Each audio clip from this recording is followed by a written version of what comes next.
ਨਾਨਕਿਓ ਤੇ ਦਾਦਕਿਓ ਇੱਕ ਜ਼ਰੂਰੀ ਐਲਾਨ ਸੁਣ ਲਵੋ।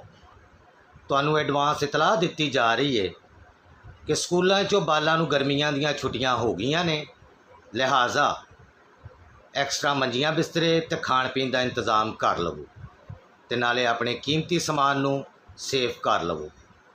ਬਾਲਾਂ ਦੇ ਹੱਥੋਂ ਕੋਈ ਟੁੱਟ ਭੱਜ ਹੋ ਗਈ ਤੇ ਮਾਂ ਪਿਓ ਦਾ ਜ਼ਿੰਮਾ ਓਸ਼-ਪੋਸ਼ 'ਚ।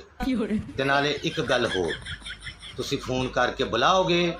अस्सलाम वालेकुम जी, ਇਹ ਮੇਰੀ ਵੀਡੀਓ तमाम ਰਿਸ਼ਤੇਦਾਰਾਂ ਲਈ, ਦੋਸਤ ਅਹਬਾਬ ਲਈ, ਗਲੀ ਮੱਲੇ ਵਾਲਿਆਂ ਲਈ ਤੇ ਹਰ ਜਾਣਨ ਵਾਲੇ ਵਾਸਤੇ ਵੇ ਕਿ ਭਾਈਜਾਨ ਜੇ ਈਦ ਤੇ ਵੱਡਾ ਗੋਸ਼ਤ ਭੇਜਣਾ ਨਾ ਤੇ ਛਾਪਰ ਵੀ ਵੱਡਾ ਹੀ ਹੋਣਾ ਚਾਹੀਦਾ। ਗੋਸ਼ਤ ਹਜੇ ਕਣਕਾਂ ਤੋਂ ਜਾਨ ਛੁੱਟੀ ਨਹੀਂ, ਤੂੰ ਤਾਂ ਜੰਗ ਦਾ ਸਿਆਪਾ ਪੈ ਗਿਆ। ਉਹ ਤਾਂ ਦੁਨੀਆ ਦੇ ਕੰਮ ਸਾਡੇ ਤੋਂ ਇਲਾਵਾ ਹੁੰਦੇ ਹੀ ਨਹੀਂ। ਜੰਗ ਹਲ ਵੀ ਤੁਹਾਨੂੰ ਜਾਣਾ ਪੈਣਾ। ਉਹ ਤੁਹਾਡਾ ਬੇੜਾ ਗਰਕ ਹੋ ਜੇ ਇੰਡੀਆ ਵਾਲਿਓ। ਜੇ ਜੰਗ ਛੇੜਨੀ ਸੀ ਤੇ ਹਫਤਾ ਪਹਿਲਾਂ ਛੇੜ ਲੈਂਦੇ ਅੱਲਾ ਦੇ ਬੰਦਿਆ। ਚਲੋ ਕਣਕਾਂ ਤੋਂ ਤਾਂ ਜਾਨ ਛੁੱਟ ਜਾਂਦੀ, ਹੁਣ ਜੰਗ 'ਚ ਵੀ ਸਾਨੂੰ ਆਉਣਾ ਪੈਣਾ ਵਾ। ਤੁਹਾਡਾ ਮੂੰਹ ਹੈ ਵਾ ਜੰਗ ਵਾਲਾ, ਵੈਸੀ ਸੁਲਾ ਸਫਾਈ ਨਾਲ ਅੱਲਾ ਦਾ ਬੰਦਾ ਰੋ। ਤੁਸੀਂ ਆਪਣੇ ਮੁਲਕ 'ਚ, ਤੁਸੀਂ ਆਪਣੇ ਮੁਲਕ 'ਚ ਰਹੋ।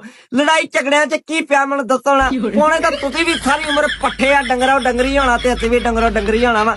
ਇਹ ਵਾ ਕਿ ਜੰਗ ਦੇ ਚਾਰ मेरे रिश्तेदार ना भाई इतने अच्छे हैं कि अगर उनको पता चल जाए मैं अपनी लाइफ में खुश हूँ तो भाई भले ही उनके घर में खाने पीने के पैसे हूँ ना हूँ, मगर वो मेरे ऊपर पैसे लगा के मेरे ऊपर जादू टूना जरूर करा देते। अस्सलाम वालेकुम।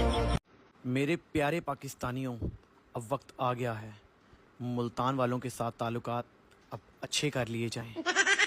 जरूरी है। बड़ी ईद आ रही है, अगर किसी ने मेरे घर गोश्त ना भेजा तो अल्लाह करे उसके घर गैस चली जाए, फिर बढ़ाने रहे हो कलेजी सुबह सुबह। मेरा फोन नहीं चकना ना, मेनू ब्लॉक कर दे। मैं की लेना तेरे वर्गे खच्चा कोलों। नाले गल सुन ले मेरी, तेरे वर्गे मैं 36 इकट्ठे कर लवां जे करूं मैनू जुत्तियां दा डर ना होवे तां। ਨਹੀਂ ਤੇ ਮੈਨੂੰ ਇਸ ਗੱਲ ਦਾ ਜਵਾਬ ਦਿਓ, ਨਿਆਣਿਆਂ ਨੂੰ ਛੁੱਟੀਆਂ ਹੋ ਜਾਣ ਤੇ ਨਿਆਣਿਆਂ ਨੇ ਨਾਨਕਿਆਂ ਦੇ ਘਰ ਜਾਣਾ ਹੁੰਦਾ ਛੁੱਟੀਆਂ ਮਨਾਉਣ ਕਿ ਦਾਦਕਿਆਂ ਦੇ ਘਰ। ਅੱਜ ਕੱਲ ਜਿਹੜੇ ਮਾਮੂ ਮਾਮੀਆਂ ਬੇਹੋਸ਼ ਹੋਣਦੇ ਨੇ, ਖਾਸ ਤੌਰ ਤੇ ਮਮਾਨੀਆਂ, ਇਹਨਾਂ ਨੂੰ ਤੇ ਦੌਰੇ ਪੈਣਦੇ ਨੇ। ਮੈਂ ਆਨੀ ਆ ਬਲੱਡ ਪ੍ਰੈਸ਼ਰ ਚੜਦੇ ਨੇ ਭਾਈ। ਛੁੱਟੀਆਂ ਦੇ ਐਲਾਨ ਤੋਂ ਬਾਅਦ ਬਹੁਤ ਸਾਰੀਆਂ ਮਾਮੀਆਂ ਬੇਹੋਸ਼ ਹੋ ਗਈਆਂ ਨੇ, ਉਹਨਾਂ 'ਚ ਇੱਕ ਮੇਰੀ ਭਰਜਾਈ ਵੀ ਸ਼ਾਮਲ ਹੈਗੀ ਹੈ। ਮੈਂ ਆਨੀ ਆ ਨਿੱਕੀਆਂ ਮੋਟੀਆਂ ਚੀਜ਼ਾਂ ਲੁਕਾਉਣ ਤੋਂ ਲੈ ਕੇ ਇੱਕੀ ਬਿੱਕੀ ਲੁਕਾਉਣ ਲੱਗ ਗਏ ਨੇ।